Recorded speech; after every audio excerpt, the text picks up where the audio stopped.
وما تدري نفس بأي أرض تموت إن الله عليم خبير.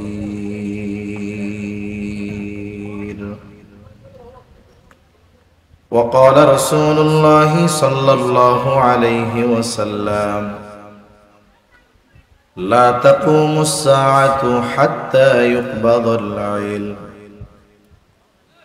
وتكثر الزلازل ويتقارب الزمان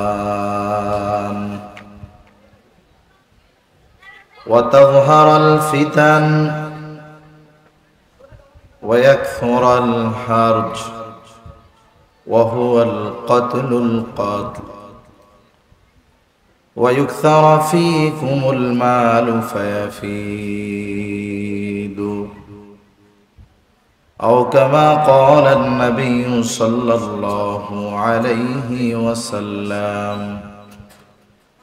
صدق الله العلي العظيم وصدق رسوله النبي الكريم، ونحن على ذلك من الشاهدين والشاكرين، والحمد لله رب العالمين.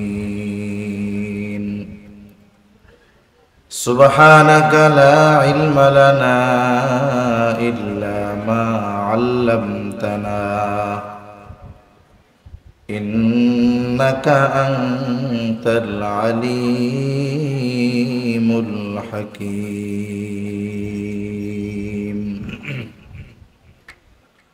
اللهم صل على محمد وعلى آل محمد كما صليت على إبراهيم وعلى آل إبراهيم إنك حميد مجيد. اللهم بارك على محمد وعلى آل محمد كما باركت على إبراهيم وعلى آل إبراهيم إنك حميد مجيد. আল্লাহর মহব্বতে আমরা একটু জিকির করি, লা ইলাহা ইল্লাল্লাহ,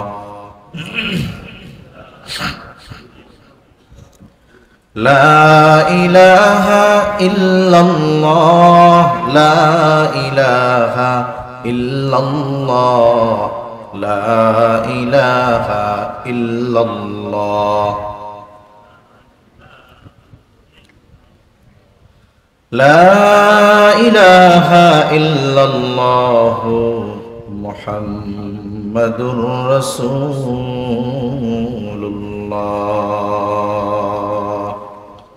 সাল্লাল্লাহু আলাইহি ওয়াসাল্লাম। আলহামদুলিল্লাহ, ঐতিহ্যবাহী নাটোর জেলার অন্তর্গত বাগাতিপাড়া থানাধীন তমালতলা ইকরা ইসলামী স্কুলের উদ্যোগে আয়োজিত বার্ষিক তাফসীরুল কোরআন মাহফিল। আজকের এই তাফসীরুল কোরআন মাহফিলের সম্মানিত শ্রদ্ধেয় সভাপতি জনাব আলহাজ মাওলানা মোহাম্মদ আশরাফুজ্জামান সাহেব, সভাপতি তমালতলা কেন্দ্রীয় জামে মসজিদ। প্রধান অতিথি জনাব মোহাম্মদ আনিসুর রহমান সাহেব, প্রতিষ্ঠাতা ও সভাপতি ইকরা ইসলামিক স্কুল। আমন্ত্রিত উলামা ইকরাম, সামনে উপস্থিত মুরব্বিয়ানে কেরাম, সমবয়সী যুবক বন্ধু, স্নেহের ছোট ভাই, মাইকের আওয়াজ যত দূরে যায় নিজ নিজ স্থানে অবস্থানরতা সম্মানিতা শ্রদ্ধেয়া মা ও বোন, আল্লাহ রাব্বুল আলামিনের দরবারে অগণিত শুকর যে মহান মালিক আমাদের হায়াতে বরকত দিয়ে সুস্থ রেখে দীর্ঘ সময় পর্যন্ত হযরত মাওলানা মুফতি সাইম বিন সাদাত হাফিজাহুল্লাহ হযরতের সুললিত কণ্ঠে খুবই গুরুত্বপূর্ণ কথা আপনারা শ্রবণ করতেছিলেন। সেই ধারাবাহিকতায় কিছু দ্বীনি কথা পেশ করবার লক্ষ্যে পবিত্র কোরআনুল কারীমের প্রসিদ্ধ একটি সূরা সূরা লুকমানের সর্বশেষ আয়াত ও রাসূল আকরাম সাল্লাল্লাহু আলাইহি ওয়াসাল্লামের অগণিত হাদিস থেকে একটা হাদিস পাঠ করেছি। আল্লাহ তাআলার কাছে তৌফিক চাই, আল্লাহ তাআলা কিছু কথা বলার তৌফিক দেন, যে কথাগুলো আমাদের সবার দুনিয়া এবং আখিরাতের জন্য কল্যাণকর হয়। সকলে জবান খুলে বলি আমিন। রাত কম না, শীতের দিন, ফজর অনেক পরে হয়। এখন আমরা ফজরের নামাজ পড়ি কোন জায়গায় 4:50, কোন জায়গায় 4:45, কোন জায়গায় একটু লেট করে। আর শীতের সময় ফজরের নামাজ পড়ি 6:30টার সময়। গরমের দিন মানুষের পরিশ্রমের কারণে ক্লান্তি বেশি আসে, কিন্তু শীতের দিন মানুষ পরিশ্রম করলেও অল্প ঘুমে ক্লান্তি দূর হয়ে যায়। এজন্য শীতের সময় যদি মাহফিল রাত 12টায়ও শেষ হয়, 12:30টায়ও শেষ হয়, 6 ঘন্টা আরামে ঘুমানো যায়। কিন্তু গরমের দিন সময়টা কম পাওয়া যায়। দেখা যাবে বেশি রাত হলে আমরা দিনই কথা বললাম, কিন্তু বেশি রাতের কারণে একজনের ফজরের নামাজ কাজা হয়ে গেল। সারা পৃথিবীর সব মাহফিল এক পাল্লায় দিলে আর ফজরের নামাজ কাজা হইছে এই গুনাহ যদি এক পাল্লায় দেয়, সব মাহফিলের সওয়াবের চাইতে ফজরের নামাজ কাজার গুনার পাল্লাটা বেশি ভারী হবে। এজন্য অল্প কিছু কথা একটু দিলের কান দিয়ে ধৈর্যের সাথে আমরা শুনতে পারবো তো ইনশাআল্লাহ। কোরআন সুন্নাহর আলোকেই কিছু কথা আমি আপনাদের সাথে একটু মুযাকারা করব। আপনারা তো ইতিমধ্যে অবগত হয়ে গেছেন, উপমহাদেশের দুই পরাশক্তি ভারত এবং পাকিস্তানের মধ্যে মোটামুটি এক ধরনের লড়াই শুরু হয়ে গেছে।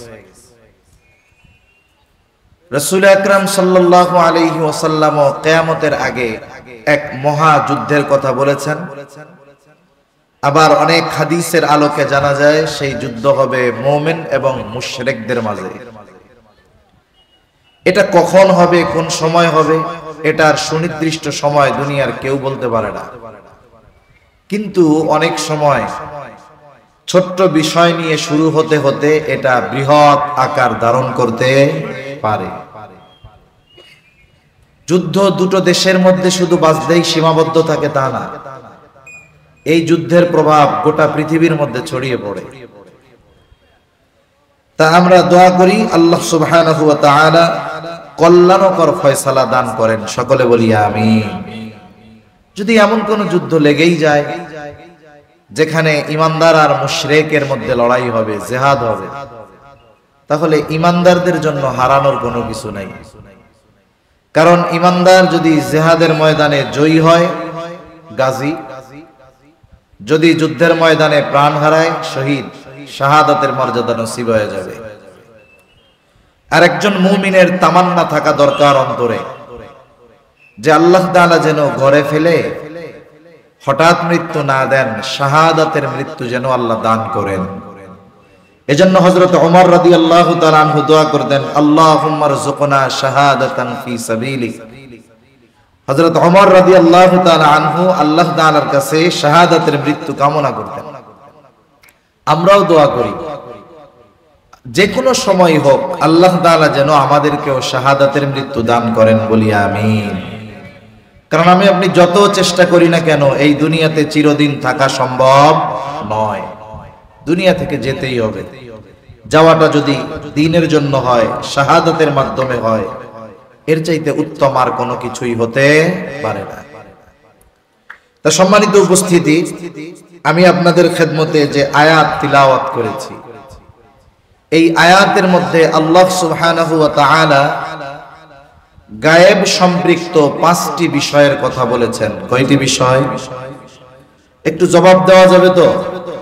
একটা তাকবীর দেন তো আগে। নারায়ে তাকবীর, নারায়ে তাকবীর। মাশাআল্লাহ। কথা বুঝবার নিয়তে শুনবো, যদি শুধু চিন্তা করি যে আমার মজা লাগবে এই জন্য শুনবো, এটা ঠিক হবে না। কারণ দুনিয়াতে যত মজার খাবার আছে, যেই খাবারগুলো জিহ্বায় স্বাদ লাগে এগুলোর ক্ষতি বেশি হয়। উপকারী যত খাবার আছে এগুলো অধিকাংশ ক্ষেত্রে সুস্বাদু না, কিন্তু উপকারী বেশি। এজন্য অনেক সময় ওয়াজ মাহফিলে হয় কি, আমরা শুধু চিন্তা করি শুই না মজা লাগে নাকি, কিন্তু এই চিন্তা আমাদের থাকে না আমরা কি কিছু নিতে পারলাম, কিছু বুঝতে পারলাম কিনা। যদি আমরা কিছু নেওয়ার নিয়তে, জানার নিয়তে, বুঝবার নিয়তে যদি কথাগুলো শুনি, আল্লাহ তাআলা হয়তো এর দ্বারা আমাদের জ্ঞান ভান্ডারে আল্লাহ তাআলা এমন কিছু কথা হয়তো দান করবে, আমার জবানেও হয়তো আল্লাহ তাআলা এমন কিছু কথা আনবেন যে কথাগুলো বাস্তবেই আমাদের জন্য কল্যাণকর হবে ইনশাআল্লাহ।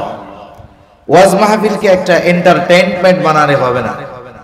একটা এন্টারটেইনমেন্ট মনে করলাম এটা একটা আনন্দ উপভোগ করার জন্য। যেমন মানুষ যখন অনেক ক্লান্ত হয়ে যায়, অনেক সময় এই নাটোর থেকে সুদূর কক্সবাজারে সফরে যায় কি যায় না? কেন যায়? করে একটু রিফ্রেশমেন্টের জন্য যাই, একটু মাইন্ডটাকে ক্লিয়ার করার জন্য যাই। এই যে 3-4 দিন থাকলো, মজা মাস্তি করলো, মেরিন ড্রাইভ দিয়ে ঘুরলো, সাগরে একটু সাঁতরাইলো, ছবি তুললো, ফেসবুকে দিল, শেষ। ওয়াজ মাহফিল গুলো এন্টারটেইনমেন্ট না, এটা আমাদের জন্য জীবনের দুনিয়া আখিরাতের পাথেয় সংগ্রহ করার অন্যতম একটি মাধ্যম। তো সম্মানিত উপস্থিতি, এই আয়াতের মধ্যে আল্লাহ তাআলা গায়েব সম্পৃক্ত 5টি বিষয়ের কথা বলছেন। কয়টি বিষয়? কারণ আল্লাহ তাআলা বলেন আলিমুল গায়েব। আল্লাহ কি জোরে বলেন? গায়েবের ইলম একমাত্র আল্লাহ তাআলার কাছে। তবে আমার আপনার নবীকে আল্লাহ তাআলা গায়েবের যেই বিষয়গুলো জানিয়েছেন, এই বিষয়গুলোর খবর আমার আপনার নবীজির কাছে আছে। আমাদের দেশে কিছু ভাই আছে যারা এটা বলতে চায় যে নবীজির কাছেও ইলমুল গায়েব আছে, নবীজি আলিমুল গায়েব। এই ধারণা ভুল।